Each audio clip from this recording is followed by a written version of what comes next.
আসসালামু আলাইকুম, কেমন আছেন সবাই? আশা করি খুব ভালো আছেন। আমিও খুব ভালো আছি। তো নতুন একটা ভিডিও নিয়ে আপনাদের মাঝে হাজির হলাম। এখানে পেঁয়াজগুলো ভেজে নিয়েছি, তারপর আলু ভেজে নিচ্ছি, এরপর মাংস ভেজে নিব।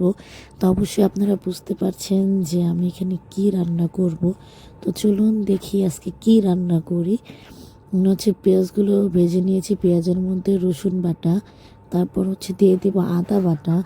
তো আদাটা আমার ডিপে ছিল, এজন্য শক্ত হয়েছিল, এজন্য কিছু পানি দিয়ে আদাটা গলিয়ে তারপর দিয়েছি। তারপর লবণ দিলাম, এরপর বিরিয়ানির মশলা দিব। বিরিয়ানির মশলা দিয়ে কিছুক্ষণ কষিয়ে তারপর একটু পানি দিয়ে দিব। পানি না দিলে মশলাটা লেগে যাচ্ছে।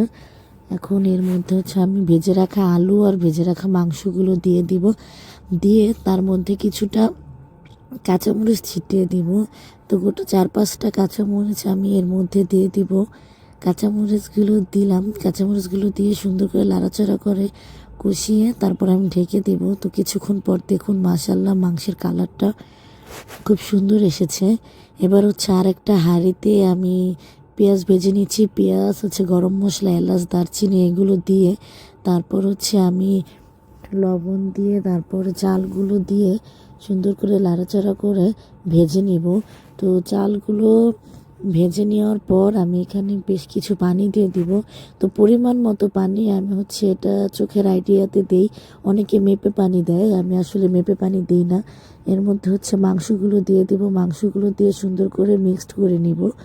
মিক্সড করা হয়ে গেলে আমি কিছু কাঁচামরিচ তার মধ্যে ঘি দিয়ে দিব। তো দেখুন ঘি দিয়ে আমি একটু নাড়াচাড়া করে ঢেকে দিয়েছি। তো কিছুক্ষণ পর আমি বিরিয়ানিগুলো উল্টে দিলাম। উল্টে দেওয়ার পর চালগুলো উপরে, চাল নিচে, নিচের চাল উপরে দিয়ে দিলাম। এরপর নিচে একটা ফ্রাই প্যান বসিয়ে তার উপর পাতিলটা রেখে দিয়েছি। বেশ কিছুক্ষণ দমে রাখার পর দেখুন বিরিয়ানিটা তৈরি হয়েছে। তো আজকের ভিডিওটা কেমন লাগলো